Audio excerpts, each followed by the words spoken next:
పూరి గారు పని అయిపోయిందని ప్రతిసారి చాలామంది అనుకుంటూ ఉంటారు. పడిపోయాడు ఇంకా లెగడని చాలామంది అనుకున్నప్పుడు అంటే కనీసం సంపాదించుకున్న ఇల్లు అమ్మేసి, ఇష్టంగా పెంచుకున్న కుక్కలను అమ్మేసి, సొంతంగా డిజైన్ చేయించుకున్న ఆఫీస్ని అమ్మేసి రోడ్డు మీదకి వచ్చేసి రోజుల నుంచి కూడా మళ్ళీ ఇమీడియట్గా బౌన్స్ బ్యాక్ అయితే అంతకన్నా పెద్ద ఇల్లు, పెద్ద లగ్జరీ లైఫ్ చూసిన వ్యక్తి కదా. సో అంటే ఈ పడడం లెగడం అనేది ఓకే, బట్ కాకపోతే మీకు ఏమనిపిస్తుంది సార్? అంటే ఈ రిస్క్ అనేది ఖచ్చితంగా తీసుకోవాలి, ఇండస్ట్రీలో అందరూ తీసుకోరు, ఎవరు తీసుకోరు, ఒక పూరి గారు ఎందుకు తీసుకుంటారు అనిపిస్తుంది మీకు? అదేనండి, ఆయన ఫస్ట్ మీరు అన్నట్టు ఆయన ఎప్పుడు అదే, ఇప్పుడు ఇంతకుముందు మన దగ్గర లేదు కదా, ఇప్పుడు వచ్చింది మళ్ళీ లేదు, ఓకే మళ్ళీ రేపు వస్తుంది. ఆయన మెంటాలిటీ అంటే ఆయనలో ఉన్న ఏంటంటే మనం రాయగలం, మనం ఆయన దగ్గర ఉన్న స్ట్రెంత్ రైటింగ్ స్కిల్, ఇంకొకరి మీద ఎవరి మీద డిపెండ్ అవ్వాల్సిన అవసరం లేదు. కథ గురించి ఎదుర్కోవాలి, ఒక నెల 2 నెలలు కథలు దొరకవు, ఆయన అలాగ కాదు, ఇలా కూర్చుంటే రాసుకోగలరు. సో నా దగ్గర స్ట్రెంత్ ఉంది, ఓకే ఫైనాన్షియల్గా మనకు ప్రాబ్లం వచ్చింది, దానికి ఒక సినిమానో లేకపోతే ఒక వ్యక్తితో అవ్వచ్చు, బట్ అది పక్కన పెడదాం, నెక్స్ట్ ఏంటి, నెక్స్ట్ మనం రాసుకుందాం, చేద్దాం, రిస్క్ అండి. అంటే ఒకటే ఏంటంటే సినిమా గురించి మాట్లాడుకుంటే సినిమాలో ఇది జరుగుతూ ఉంటుంది, సినిమా ఇండస్ట్రీలో జరుగుతూ ఉంటుంది, బట్ కొందరు తీసుకోరు కదండి. బట్ ఈయన అలాగ కాదు, ఆయన దాన్నే నమ్ముకున్నారు కాబట్టి దాని మీద బతుకుతాం. ఇప్పుడు ఎగ్జాంపుల్ చెప్తాను, ఆయనేమో సినిమాకి సంబంధించిన వరకు ఆయన బాగా ఇష్టం కాబట్టి ఆయన కెమెరా కొన్నారు 143 టైంలో. ఓకే, కెమెరా అప్పుడు యారీ, సో అప్పుడు అది ఎంతండి, చాలా కాస్ట్లీ అవును కదా. అవును, కానీ ప్యారలల్గా ఆ ఇన్వెస్ట్మెంట్ ఇప్పుడు పెట్టుంటే, ఒక ల్యాండ్ మీద పెట్టుంటే కొన్ని కోట్లు అయ్యేది. కానీ అదే ఇంట్రెస్ట్ అండి, అసలు ల్యాండ్స్ కానీ ఇవి కొందామని అదే అంటున్నాను, మనం టెక్నీషియను ఆయన టెక్నీషియను దాని మీదే వెళ్దాం.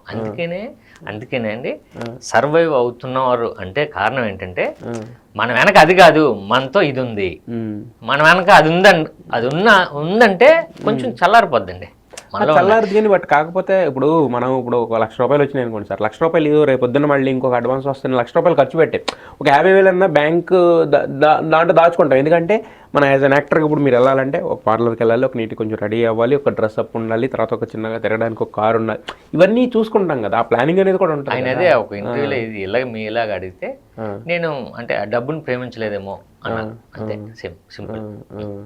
కాకపోతే డబ్బును ప్రేమించకపోతే అంటే మన ఒక్కళ్ళే ఉన్నారు, మీరు ఒక్కళ్ళే ఉన్నారు అనుకోండి సార్, అదొకే మీ అప్ టు దమ్ అంటాం. బట్ కాకపోతే మనకు ఒక ఎన్మల్ ఆఫ్ ఫ్యామిలీ ఉన్నప్పుడు, మనల్ని నమ్ముకుని ఒక టీం ఉన్నప్పుడు నిజమేనండి. ఇప్పుడు అంటే ఇప్పటి నుంచి కొంచెం ఆయన అంటే కొంచెం జాగ్రత్త తీసుకుంటున్నారు. మరి ఇప్పుడు ఏంటి సార్ నెక్స్ట్ అంటే ఇప్పుడు దీంతో డబుల్ స్మార్ట్ తర్వాత కూడా ఇంకా అసలు ఏమీ లేదు అన్నట్టు అయిపోయింది పరిస్థితి, అప్డేట్లు లేవు, ఏమీ లేవు, జనగణమన ఆయన డ్రీమ్ ప్రాజెక్ట్ క్యాన్సిల్ అయిపోయింది. ఇప్పుడు మరి ఏంటి అసలు ఏం జరుగుతుంది? ఏదో జరుగుతుందండి, స్క్రిప్ట్ అయితే రాస్తున్నాను అన్నారు, ఏం జరగకుండా ఉండదుగా, అంతే కదా. అదే అంటే మీ ఇద్దరి మధ్య అంతే ఉంటుందా సంభాషణ? నాకు అవసరమైనప్పుడు ఫోన్ చేస్తానండి, ఇమ్మీడియట్గా మాట్లాడతాడు అంతే.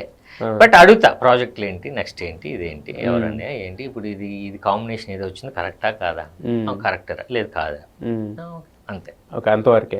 అంటే ఇప్పుడు ఒక బాధలో ఉన్నప్పుడు ఏంటంటే ఇంట్లో వాళ్ళకి చెప్పుకోగలుగుతాం, అంటే మన ఎవరైతే లైఫ్ పార్ట్నర్ ఉంటారో వాళ్ళకి షేర్ చేసుకుంటాం, మన బ్లడ్ రిలేషన్ ఎవరు ఉంటుందో వీళ్ళకి షేర్ చేసుకుంటాం, మన ఫ్రెండ్స్ ఎవరు ఉన్నారో వాళ్ళకి షేర్ చేసుకుంటాం. సో అంటే ఇలాంటివి ఏమైనా ఫైనాన్షియల్ స్ట్రగుల్స్ వచ్చినా లేదంటే ఏదైనా మానసికంగా బాధ వచ్చినా అంత పంచుకునే అంత చనువు ఉందా మీ ఇద్దరి మధ్య? అంటే అదే అంటున్నాను, నేను ఏమంటున్నానంటే ఆయన అదే ఫైనాన్షియల్గా ఉన్నప్పుడు కూడా మనమేం అక్కడ అంటే మన అంటే ఆయనతో పాటు ఉంటాం తప్పండి.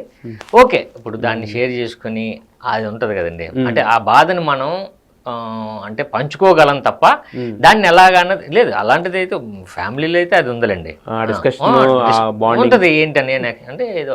ఎందుకంటే కొంతమంది రాము గారితో ట్రావెల్ చేసిన వాళ్ళందరూ ఇది ఉండదు జనరల్ గా, వాళ్ళు బాగా అంటే భయంకరమైన మొండిగా ఉంటారు, వాళ్ళు ఎవరితో పంచుకుంటాం కానీ బయటపడడం కానీ ఏం ఉండదు. అంటే అన్నయ్య కూడా ఇలా అయిపోయింది అని దానికేం షేర్ చేసుకోడండి, బట్ ఇలా అయిందిరా 2 ముక్కల్లో చెప్తాడు ఉన్న మ్యాటర్నే, మరి దానిలో సాగదీ చేయలేదు, అవును ఇలా జరిగింది చూడాలి ఏమవుద్దో అంటే ఆయన సినిమాల్లో ఉన్నట్టు ఉంటుంది తప్ప అంతే, పాత సినిమాల్లో ఉన్నట్టు పేజీలు డైలాగులు ఉండవు, ఫాస్ట్ స్క్రీన్ ప్లే లాగా ఫాస్ట్ డైలాగ్స్ లాగా ఒక 2 ముక్కలు